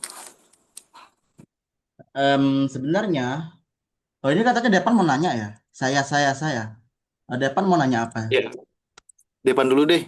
Tadi aku gak bisa langsung sebut nama partai atau nama ininya. Soalnya takut ke ban anjir ini kan diupload ke YouTube ya. Takut gue sebut. Sumpah ini kan udah pengalaman gue anjir. Udah 2 kali di band di Eh, side.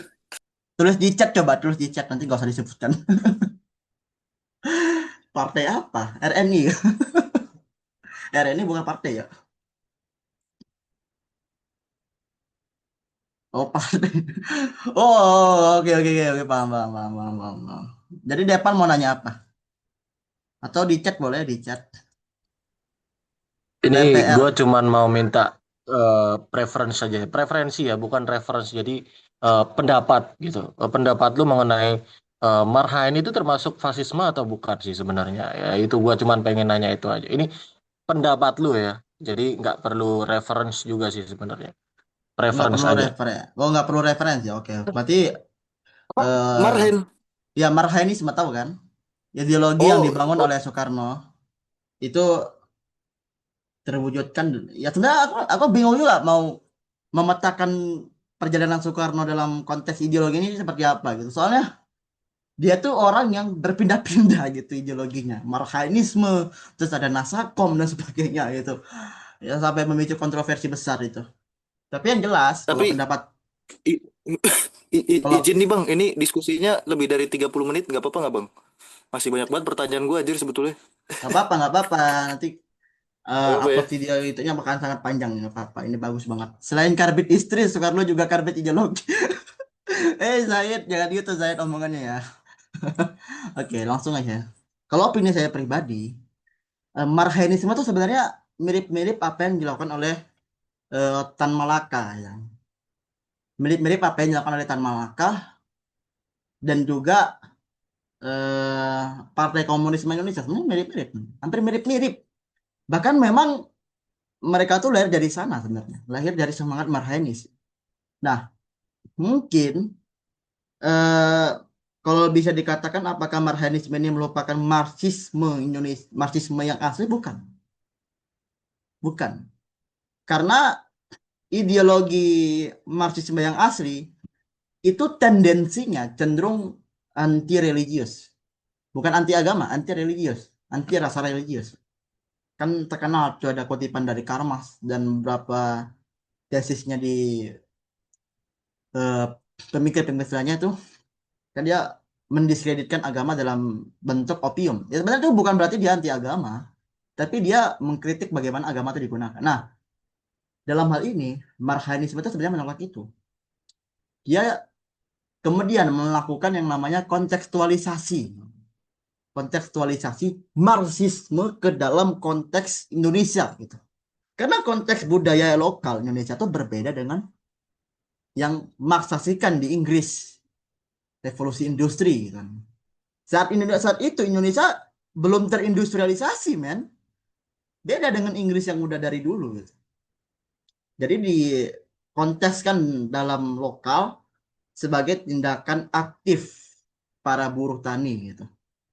Ya, reformasi agraria lah mungkin istilahnya.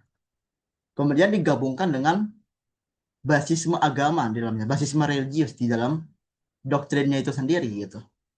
Jadi kalau bisa dikatakan apakah dia Marxisme yang asli? Bukan. Dia bukan Marxis. Tapi dia punya akar yang kuat dalam pemikiran Marxisme. Dan akarnya memang dari sana gitu. Itu. Kalau pendapat gue pribadi, gue nggak akan memakai rujukan. Karena dia mintanya hanya opini pribadi nggak tanpa rujukan. Kalau tanpa rujukan berarti nanti saya bakalan riset lagi ke buku-buku Soekarno. Udah lama saya nggak baca. Oke, mungkin ada pertanyaan lagi mungkin ya. Asia mungkin ya.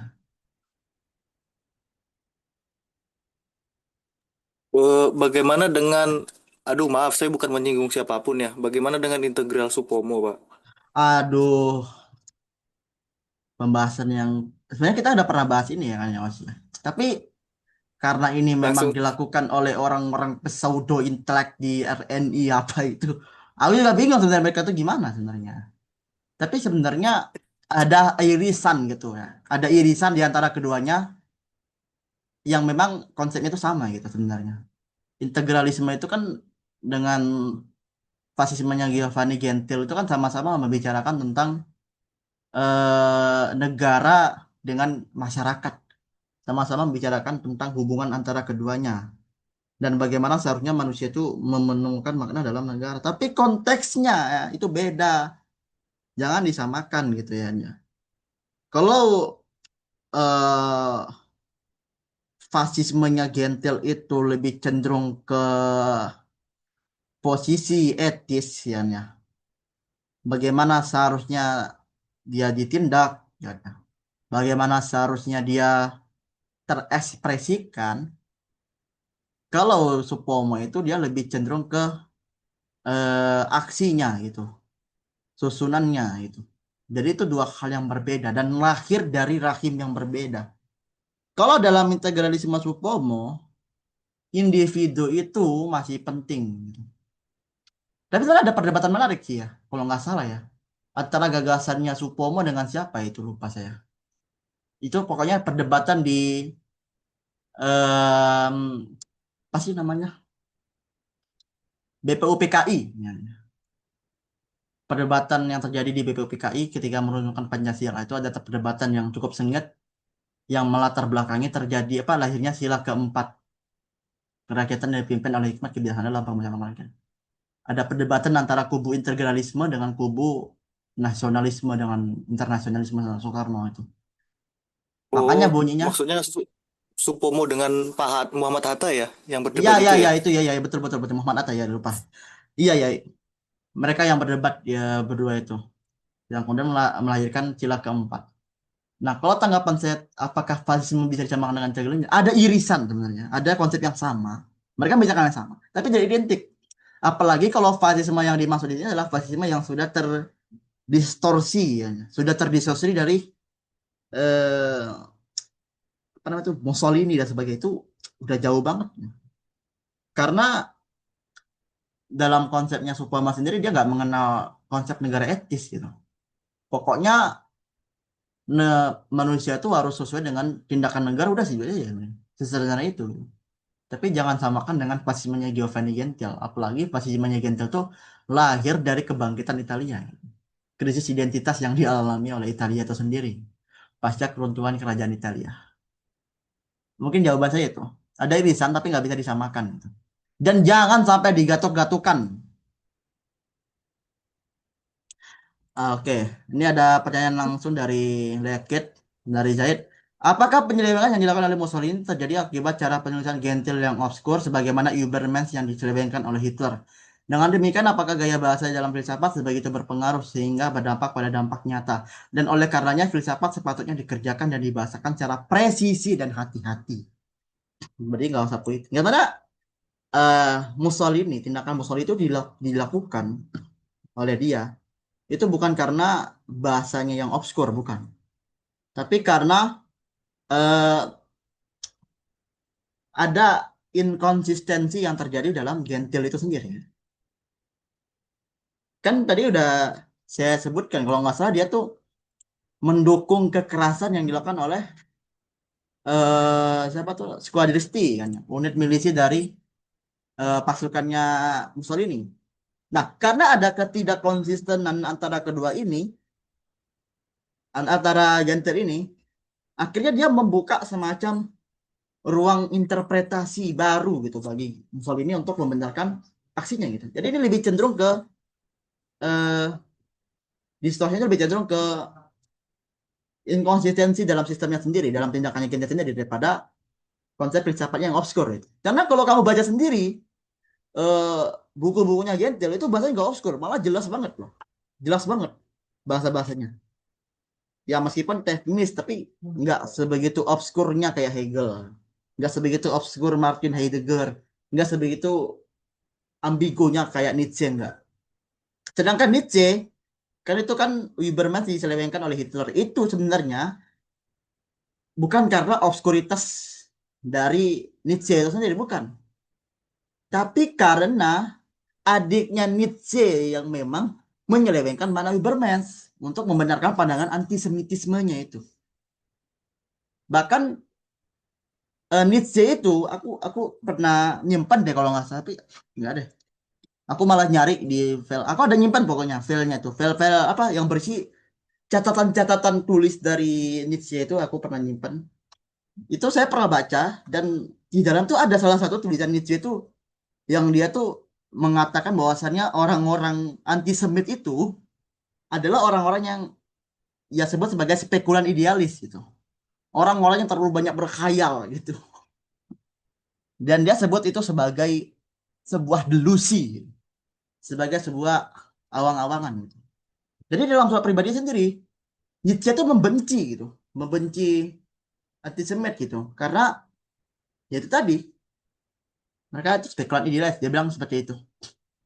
Cuman catatannya ini dihapus, bukan dihapus sih, disembunyikan oleh adiknya. Kemudian pemikirannya itu kemudian diinterpretasikan secara selewengan gitu, biar sesuai dengan pandangan antisemit ya.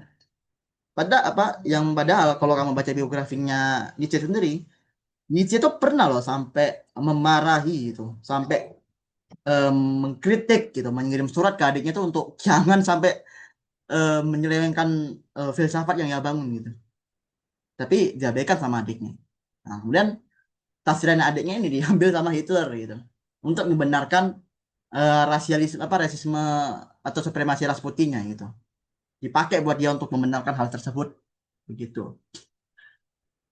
Kemudian dari Hitler itu dibuat istilah baru yang namanya Untermensch itu. Jadi orang ras Arya itu dipanggilnya Übermensch, manusia super. Sedangkan ras kelas 2 selain Arya itu dipanggil Untermensch, manusia rendahan. Ya, bukan tentang obskuritas. Tapi ada upaya sengaja untuk iya benar. Antara dua hal itu sebenarnya. Antara ada agen yang menyelewengkannya atau adanya inkonsistensi dari pemikirnya sendiri itu. Kalau obskuritas itu mungkin ada kasusnya tapi jarang banget. Aku bahkan belum menemukan kasus-kasus penyelewengan yang terjadi karena obskuritas. Yang ada justru obskuritas itu membuka banyak interpretasi gitu. Kayak Hegel, jangan sampai ada Hegelian kanan, Hegelian kiri, Hegelian muda, Hegelian tua, ya kan ya, Hegelian, neo-Hegelian dan sebagainya gitu. Justru obskuritas itu cenderung menghasilkan interpretasi yang beragam daripada distorsi gitu. Sama seperti Kantian gitu. Ada neo-Kantinan dan sebagainya itu yang kemudian ditafsirkan secara beda-beda. Begitupun dengan filsuf-filsuf lainnya yang bahasanya juga cenderung obskur. Martin Heidegger juga Dasein-nya itu memicu banyak interpretasi. Apakah mungkin Gentil mengalami euforia gara-gara kebangkitan fasis ya? Mungkin. Tapi kan konteksnya kan kebangkitan kembali ya kan. Italia tadi. Mungkin. Oke. Mungkin aja mungkin. Mungkin dia mengalami euforia gitu. Karena memang dia bersamaan dengan apa namanya tuh Mussolini itu sendiri gitu. Bahkan bukunya itu salah satu bukunya aku lupa sih buku yang mana. Itu sampai ditandatangani oleh Mussolini sendiri gitu.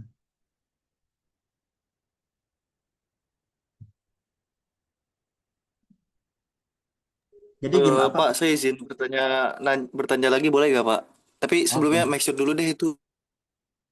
Sebagaimana bahkan beberapa ilmuwan Oh, Jerman itu itu lanjut deh. mengalami euforia ketika Nazi bangkit. Bahkan Gerhard Gensen itu sengaja masuk partai Nazi. Ya betul. Mungkin karena apa ya? Sebenarnya kebangkitan Fox itu juga bisa dibaca dalam lanskap teori apa ya? Teori inferiorisme inferiorisme state kan. State inferiorism. Konsep inferioritas bangsa gitu. Bagaimana suatu bangsa itu merasa harga dirinya itu sudah nggak ada lagi rendah gitu. Nah, kemudian ada semacam titik pematangan, titik akumulasi gitu yang kemudian membuat rasa tidak berdaya itu menjadi pembakaran yang begitu eh, bergejolak yang kemudian memicu kebangkitan. Nah, efek negatif dari ini adalah itu tadi, munculnya ultranasionalisme yang ekstrim, rasisme, chauvinisme.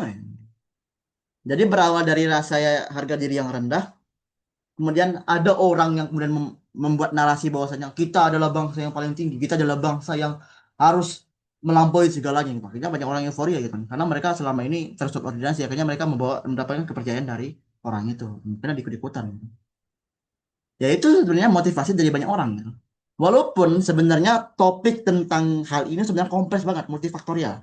Saya nggak bisa mengatakan itu sebagai satu-satunya sebab, tapi salah satu dari berbagai banyak sebab. Kalau mungkin dipetakan, kita bahas hal baru lagi itu, makanan lama lagi kita bahasnya. Jadi itu. Oke, dilanjut. Oh sih ya mungkin ya. Jadi tentang integrasi mampu, bagaimana kelanjutannya? Ya kalau tadi sederhananya saya jawab Sangat ada irisan tapi nggak identik gitu, nggak identik karena konteksnya beda, sangat konsepnya beda. sangat jelas kalau jawaban dari Bapak. Tapi pertanyaan yang baru, eh apa ya? Bapak pernah dengar ini gak? Partai Parindra dan Partai Gerindo. Aku belum Pasti pernah dengar pernah kayaknya. dengar ya. Belum pernah sebenarnya. Jujur belum pernah. Aku Oh, belum sebenarnya nggak pernah ya. tertarik ke partai-partai gitu kan. Belum. Eh, Simpelnya itu partai ini, Pak. Partainya Dr. Sutomo ya, partainya Dr. Sutomo, Budi Utomo lah. Tapi Oh, ada beberapa orang-orang yang mungkin notabene-nya sangat pro dengan fasisme. Mereka mengatakan bahwa oh ini partai fasisme pada zaman dulu tuh seperti ini gitu. Dan kemudian ada yang mengatakan bahwa oh sejarah telah mendiskreditkan fasisme akibat kemenangan sekutu, lalu menyatakan gerakan fasisme atau nasional sosialis itu memberikan sumbangsih cukup besar terhadap kemerdekaan Indonesia. Jadi kurang lebih seperti itu. Tapi ini bukan yang dimaksud dengan sama dengan PPT Bapak ya, karena kan eh, putus-putus. mendistingsikan ada makna yang secara signifikan antara eh, tes tes tes masih putus-putus gak? Oh enggak, Tes, udah. halo halo. Masih agak putus-putus. Oh iya. 1, 2, 3, 4, 5 masih putus gak? Oke, udah lancar. Ini kayak internetku nih ya Eh, agak goib aja, tapi oh nggak iya. apa-apa. Udah nggak pakai wifi lagi soalnya. Aku udah trauma pakai wifi aja. Setiap kali ada ini gini pasti mental-mental lagi Eh, ya. ja- eh, Oh, oke. saya mau nanya Tiba-tiba ini putus-putus zaman lagi anjir. Tiba-tiba putus lagi. Aduh. Kayaknya ditulis aja deh ya. anjir. Kayaknya Ya, kayaknya coba saya coba. nggak ditakdirkan dengan untuk bertanya ya. Ya, coba ditulis. Wow. Boleh saya tulis sebentar. Saya nggak expect loh sampai 2 jam ini. Nggak expect loh, sumpah. Oh ini Pak Devan mau minta PDF yang Aduh. nanti nanti saya kasih. Saya kirim nanti di epistema sosum. Saya ada PDF-nya loh. Katanya fasisme awal-awal udah ada dari tahun 1880. Benar nggak itu Bang? Salah. Anakronisme. Salah. Fasisme itu istilah Aduh. yang baru Ba- terjadi belakangan. Terutama pasca terbitnya bukunya Gentil yang pada tahun 1900 berapa ya lupa lagi aku. Bentar. Ya, 1900 bentar. 12 ya. Itu terutama saja dari situ. Yang ada itu adalah benih-benih pemikirannya, bukan fasismenya. Benih-benih pemikiran fasisme itu sudah ada sebelumnya. Benar, benar. Apa ini? Papar buatan pro-fasis. Oh, ada fotonya anjir. Ideologi adalah suatu hal yang memiliki cakupan luas karena istilah ideologi. Gerakan fasisme dan nasional sosialisme merupakan salah satu ideologi yang cukup berpengaruh di Eropa dan dunia pada awal abad ke-20. Fasisme muncul pertama kali pada dekade 1880-an dan sekitar itu bersaing cepat dengan ideologi dari lainnya pada abad ke-20. Seperti liberalisme 1880. Ah, ah, ini Ya, paper aneh Bapak banget. Bapak aja bingung apalagi saya. Makin bingung. Maksud saya gini, awal abad 20, bener, bener. Memang muncul pada awal abad 20. Terutama terbitnya bukunya Gentil pada tahun 1912. Itu yang paling pertama, itu benar-benar. Itu benar.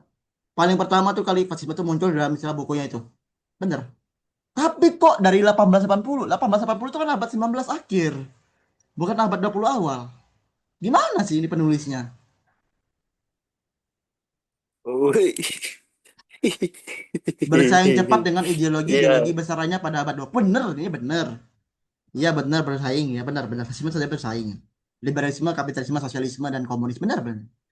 Nasionalis sosialis adalah satu bentuk gerakan fasisme yang berawal dari lahirnya sebuah partai pada tahun 1920 di Jerman dengan partai dengan nama Nazi atau NSDAP Nasionalis Sosialisasi bla bla bla bla bla gitu. Menentang liberalisme sistem parlemen dan komunisme, fasisme menyebar dengan begitu pesat. Aku bisa mengatakan dengan presisi bahwasannya fasisme itu baru muncul di awal abad 20. Benar, benar. Bukan 1880 ya, penulis buku apa penulis papernya. Sorry, itu salah. Ini satu lagi Pak, nih Yang ada terakhir adalah deh. Ini saya benih benih-benih pemikirannya itu ada sejak 1880-an. Benar, benar sudah ada sebenarnya. Termasuk yang dibawa oleh Spaventa itu sebenarnya punya akar kuat pada fasisme gitu. Hegel, ya walaupun saya nggak mau mengatakan Hegel itu fasis ya. Saya lebih suka nyebut Hegel itu sebagai filsuf yang obskur, yang bahasanya tinggi langit. Aku bingung baca baca bukunya itu bikin pusing anjir. Aku lebih suka baca sumber sekundernya aja gitu. Atau nggak kuliah-kuliah tentang itu. Aku nggak mau mengatakan Hegel itu fasis ya. Tapi kalau misalkan ada irisan. Benih-benihnya pada fasisme ada. Mungkin bisa lebih jauh ya, pas apa ke 1700-an ke masa-masanya Hegel. Mungkin bisa ditarik lebih jauh lagi. Cuman tuh hanya benih-benihnya, bukan fasisme itu sendiri, gitu. Jadi fasisme ada sumbangsi dengan kemerdekaan Indo. Apakah betul, Pak? Maaf, lag saya off mic, Pak. Oh, wait, ini. Oh, nggak nampak tulisannya. Jujur ini webnya buka serius paradigma nggak baru. nampak. Karena pasti ternyata nggak seperti yang kira selama ini. Mantap, Mas Leket. Ya, terima kasih atas pilihannya. Serius nggak kebaca bro? Apa gue? Bentar. Oh, udah baca. Tapi kok kepotong-potong ya? Ini yang aku baca yang hacklingnya ya. Sepak terjang berbagai organisasi dan partai politik bernuansa fasis dan nasionalis sosialis di tanah Jawa ini memberikan sumbangsi nyata dalam upaya menunjukkan kemerdekaan bangsa Indonesia. Semangat perjuangan dalam nuansa ideologi ini telah menjiwai beberapa tokoh fonik pada dan tentunya menghadirkan corak. Nggak ada. Ini salah. Ini fakta sejarahnya salah ini. Yang justru berpengaruh dalam kemerdekaan Indonesia itu adalah ideologi Marxisme, bukan ideologi fasisme. Gitu. Bukan. Malah para pemikir politik founding father Indonesia itu justru banyak yang berkontra dengan fasisme gitu kan. Banyak yang berkontra. Bahkan Soekarno sendiri juga berkontra. Ya, saya Terus lupa ya. Tapi eh, pandangan masih dia tuh mengatakan ya itu tadi ya. Dan di sini saya melihat gak ada data yang dia paparkan dia. Soalnya dari banyak buku sejarah yang saya kutip, yang saya baca juga, entah di perpus, di PDF itu nggak ada bilang begini, nggak ada. Justru yang ada semangat kemerdekaan itu terbentuk dari 3 hal. Yang pertama, gerakan nasionalisme. Ingat, nasionalisme tidak identik dengan fasisme. Beda. Yang kedua, gerakan perlawanan terhadap kolonialisme. Yang ketiga, semangat yang diinspirasi oleh Marxisme atau komunisme. 3 faktor ini, 3 ideologi ini, ya, yang justru berdampak paling banyak terhadap pergerakan bangsa Indonesia, bukan fasis. Nggak ada datanya yang fasis ini, nggak tahu ini saya bikin papernya ini dari mana. Nggak ada notasinya, nggak ada citasinya, nggak ada catatan kakinya, nggak ada contoh-contoh eksplisit, nggak ada ini kayaknya nih.